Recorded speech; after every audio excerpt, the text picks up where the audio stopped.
In the mid-1950s, the Cold War was heating up, and the U.S. desperately needed to know what the Soviet Union was hiding.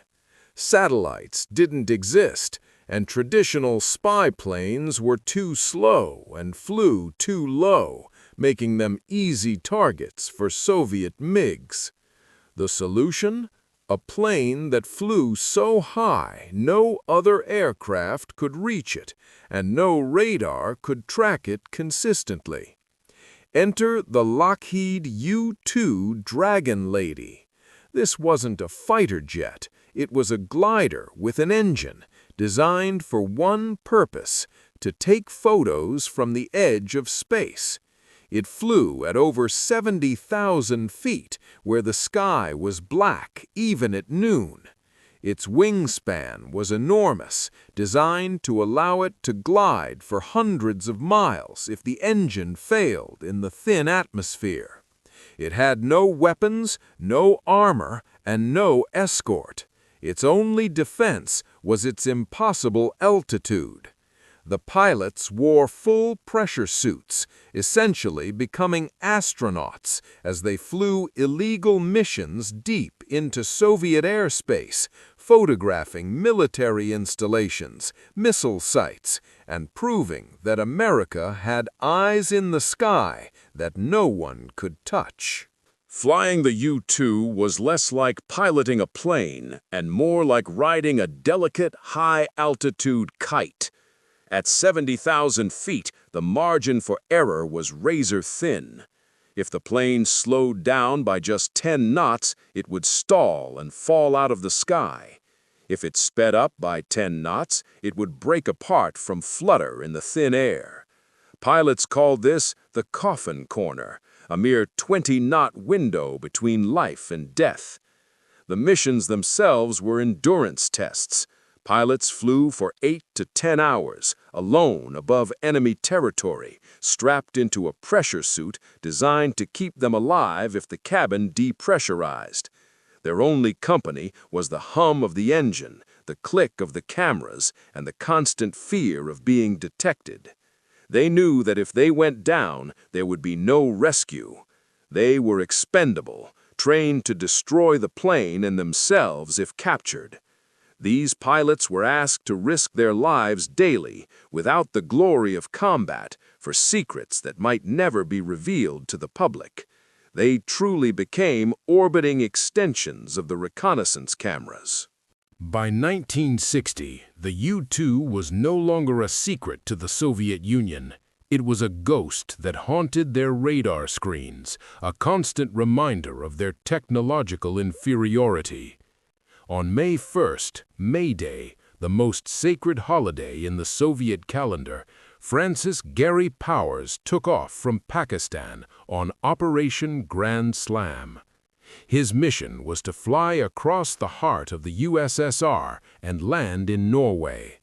But the Soviets had a new toy, the SA-2 guideline missile.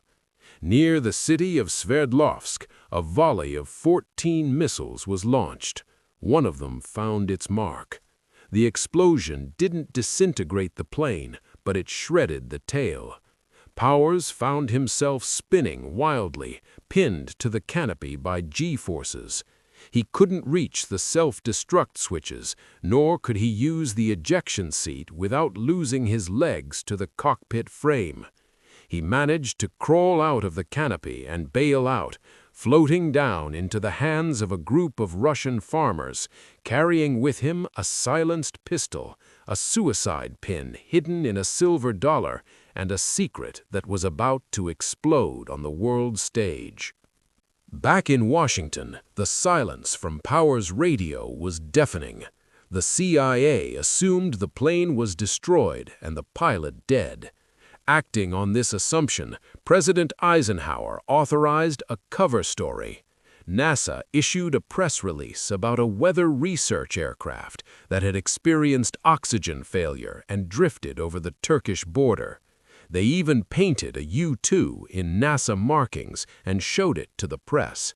It was a calculated lie designed to save face, but they had walked straight into a trap. Nikita Khrushchev, the Soviet leader, waited several days, letting the Americans dig their own hole deeper and deeper. Then, in a dramatic speech before the Supreme Soviet, he dropped the bombshell. "I must tell you a secret. When I made my report 2 days ago, I deliberately did not say that we have the pilot alive and well, and we have the remains of the plane." The revelation was a hammer blow to American credibility. Khrushchev didn't just have the wreckage, he had the cameras, the developed film of Soviet air bases, and a living, breathing pilot who was already talking. The weather plane story evaporated instantly. Eisenhower was forced to do something unprecedented. He admitted that he had personally authorized the illegal spy missions. The fallout was immediate. A high-stakes summit in Paris between the US, UK, France, and the USSR collapsed before it even began. Khrushchev walked out, refusing to negotiate with a liar.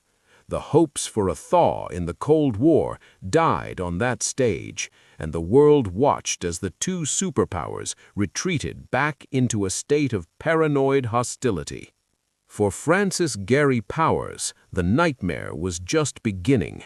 He was moved to the infamous Lubyanka prison in Moscow, where he underwent months of grueling interrogation.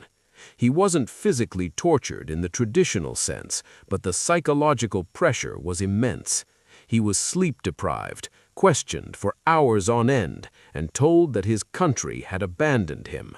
In August 1960, he was put on a show trial in the Hall of Columns. It was a media circus designed to put the United States itself on trial. Powers was sentenced to 10 years, 3 in prison and 7 in a labor camp. For the next 2 years, he sat in a cell, knitting rugs to stay sane, while the CIA and the Soviet KGB began a shadow dance behind the scenes to get him back. The negotiations for Powers' release were led by a New York lawyer named James B. Donovan. The Soviets didn't want money, they wanted their own untouchable ghost back, Rudolf Abel, a master Soviet spy who had been captured in Brooklyn years earlier.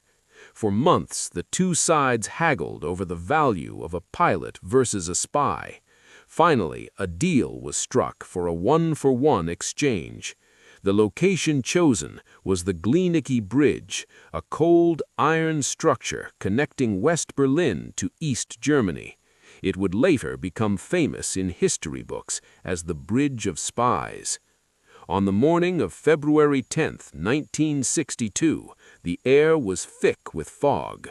On one side of the bridge stood the Americans with Rudolf Abel, on the other, the Soviets with Francis Gary Powers. The tension was suffocating. Both sides were terrified of a double cross or a sniper's bullet. At exactly 8:52 a.m., the two men were ordered to walk toward the center of the bridge.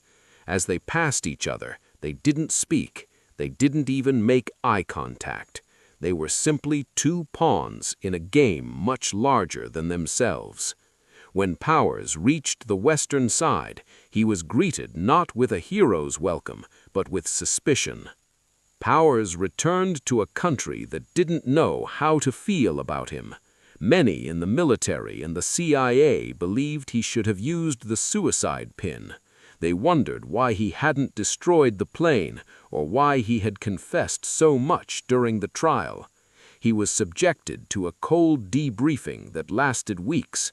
Though he was eventually cleared of any wrongdoing by a Senate committee, the stain of his capture followed him for the rest of his life. He had flown the most advanced illegal aircraft in the world, only to become a symbol of national embarrassment. The U-2 incident changed the rules of the Cold War forever. It proved that the sky was no longer a safe haven, and that technology would always eventually be beaten by a bigger, faster missile. It accelerated the race for spy satellites, machines that couldn't be shot down by a pilot's error or an SA-2 missile. The Dragon Lady continued to fly, and incredibly still flies today, but the era of the untouchable lone pilot over Soviet soil was over.